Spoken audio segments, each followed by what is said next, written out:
तकरीबन एक महीना होने वाला है। इजराइल को लेकर आपने अभी तक कोई बुरी खबर नहीं सुनी होगी। यह सब तब हो रहा है जब सीरिया के अंदर मुजाहिदों की सरकार आई है। जो लोग मुजाहिदों को चाहने वाले हैं उनको यह बात शायद बुरी लग सकती है, लेकिन जब से सीरिया के अंदर जो कुछ हुआ है तब से इजराइल एकदम सेफ जोन में चला गया है।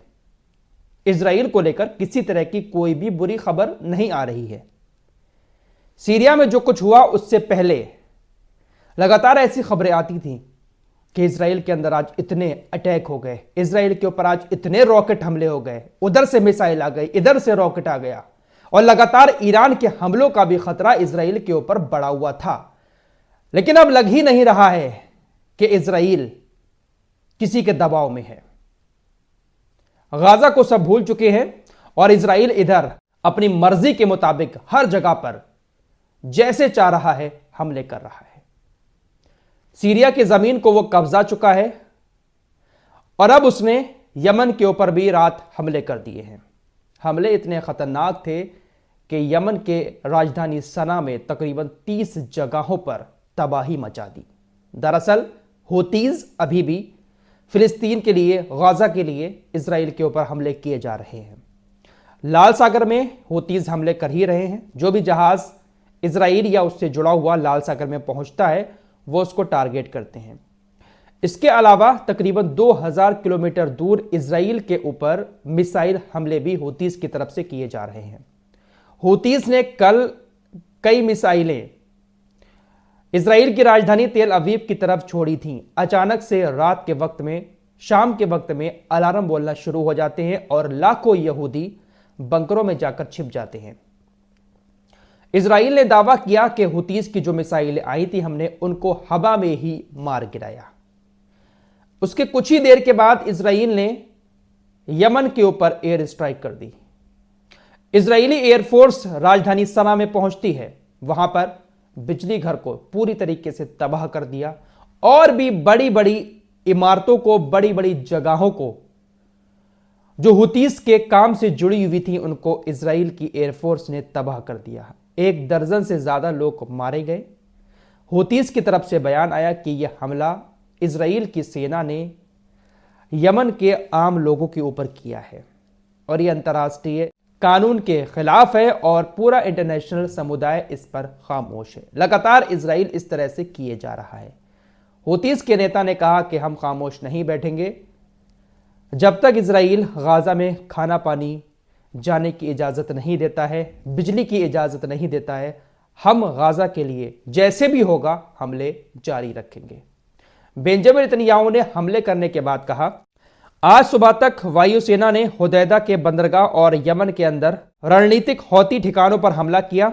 हमने इजराइल में नागरिक ठिकानों पर हौतीस के लगातार हमलों के जवाब में ऐसा किया। कल रात उन्होंने रामतगढ़ में एक स्कूल पर हमला किया। वे सिर्फ हम पर हमला नहीं कर रहे हैं, वो पूरी दुनिया पर हमला कर रहे हैं। वो अंतर्राष्ट्रीय शिपिंग और व्यापार मार्गों पर हमला कर रहे हैं। इस प्रकार जब इजराइल हौतीस के खिलाफ कार्रवाई करता है तो वो पूरे अंतर्राष्ट्रीय समुदाय के लिए काम कर रहा है। अमरीकी इसे अच्छी तरह समझते हैं और कई और भी। हमास, हिजबुल्लाह और सीरिया में असद शासन के बाद हौतीस ईरान की दुष्ट धुरी की लगभग आखिरी बची हुई भुजा है। वे सीख रहे हैं और वे कठिन मार्ग सीखेंगे। जो कोई इजराइल को हानि पहुंचाता है उसे उसकी बहुत भारी कीमत चुकानी पड़ेगी। यह कहना है बेंजामिन नेतन्याहू का कि सीरिया में भी हमने खत्म कर दिया, लेबनान में भी सबको खत्म कर दिया। इजराइल से जुड़े हुए जो लोग थे अब सिर्फ ये लोग बचे हैं, इनको भी हम बहुत जल्द खत्म कर देंगे। तो यहां से तो समझ जाना चाहिए इन मुजाहिदों के चाहने वालों को कि इजराइल ने सीरिया में जो कुछ हासिल किया है वहां से ईरान की कमर तोड़ी है, और ईरान की कमर टूटने का मतलब यह है कि गाजा को लेकर अब इजराइल पूरी तरीके से आजाद हो चुका है। अब गाजा के नाम पर कोई देश सामने नहीं आ रहा है। हूतीस बचे हैं, इनके ऊपर भी इजराइल हमले करेगा और इजराइल को कोई रोक भी नहीं सकता। क्या कह रहा है बेंजामिन नेतन्याहू?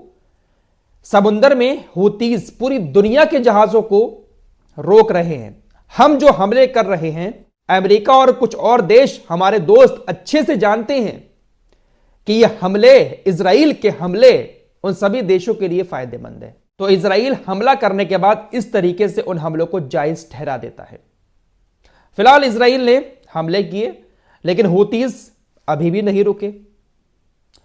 तकरीबन 3 घंटे पहले की खबर है, यमन के हूतीज ने आज फिर इजराइल की राजधानी तेल अवीव पर मिसाइलें छोड़ दी।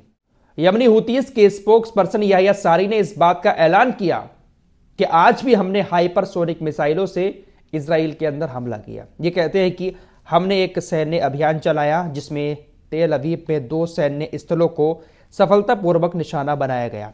ये ऑपरेशन राजधानी सना और हुदैदा गवर्नरेट में नागरिक सुविधाओं पर इजरायली आक्रमण के संयोजन में चलाया गया था। इनका कहना है कि इजराइल ने जो हमारे ऊपर हमला किया, जो आम नागरिकों के घरों पर, उनकी ठिकानों पर बमबारी की, उसके जवाब में हमने 2 सैन्य ठिकानों पर हाइपरसोनिक मिसाइल से आज फिर हमला किया। तो हूतीज भी रुकने का नाम नहीं ले रहे हैं। हूतीज जब तक इनके अंदर ताकत है ये हमले करते रहेंगे। और रही बात इनके दबने की या इनको डराने की, तो इजराइल, अमेरिका और सऊदी अरब जैसे देश 10 साल तक इनके ऊपर इसी तरीके से हवाई हमले करते रहे हैं, लेकिन हूतीज डरे नहीं हैं।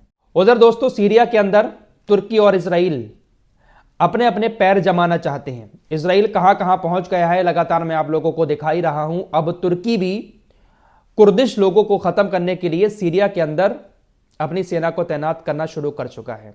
खबरें ऐसी आ रही हैं कि इजराइल ने तुर्की को दूर भगाने के लिए, तुर्की को सीरिया में पैर ना पसारने के लिए कुर्दिश लोगों का सहारा लिया है।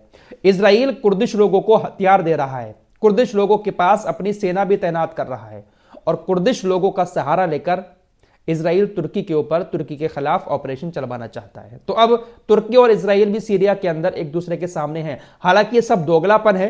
इजराइल कभी भी किसी का सगा नहीं हुआ है। तुर्की भले ही इजराइल की दुम चाट रहा हो, लगातार तेल अभी भी जा रहा है, कारोबार अभी भी चल रहा है एर्दोगान का, बड़ी बड़ी बातें तो ये करते हैं, लेकिन दोस्तों इजराइल तुर्की को सीरिया में पैर नहीं पसारने देगा, क्योंकि इजराइल का मकसद कुछ और ही है।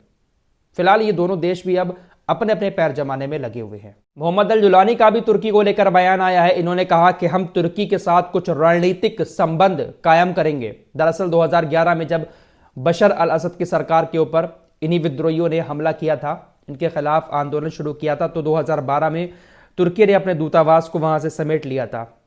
तो अब ये लोग कोशिश कर रहे हैं, तुर्की भी कह रहा है, तुर्की के विदेश मंत्री आए भी थे सीरिया के अंदर, कि हम एक बार फिर से अपना दूतावास यहां पर बनाएंगे। यमन के ऊपर इजराइल ने जो हमले किए, उस हमले के बाद हमास के स्पोक्स पर्सन अबू उबैदा ने भी कुछ कहा। उन्होंने कहा कि ये सच्चाई के खिलाफ एक आवाज उठाई गई यमन के द्वारा, हम उसका स्वागत करते हैं और उनको अपनी दुआओं से नवाजते हैं। अबू उबैदा ने कहा कि अंसारुल्लाह ये जो हमले कर रहा है ये काफी सराहना वाले हैं। गाजा के लिए हमले जारी रखने का आह्वान अबू उबैदा की तरफ से किया गया। अबू उबैदा ने कहा कि हमले तब तक बंद ना किए जाएं जब तक ये कब्जा यानी इजराइल पूरी तरीके से जमा ना हो जाए।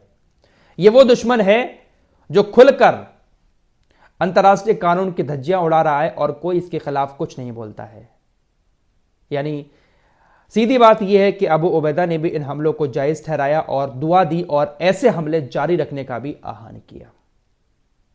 फिलहाल ये सब कुछ चल रहा है, लेकिन गाजा के लिए शायद अब कोई ऐसा देश नहीं बचा है जो गाजा को संभाल सके। इस रिपोर्ट में इतना ही। कुछ और खबरों के साथ फिर हाजिर होऊंगा। तब तक के लिए अपना ख्याल रखिएगा। अल्लाह हाफिज।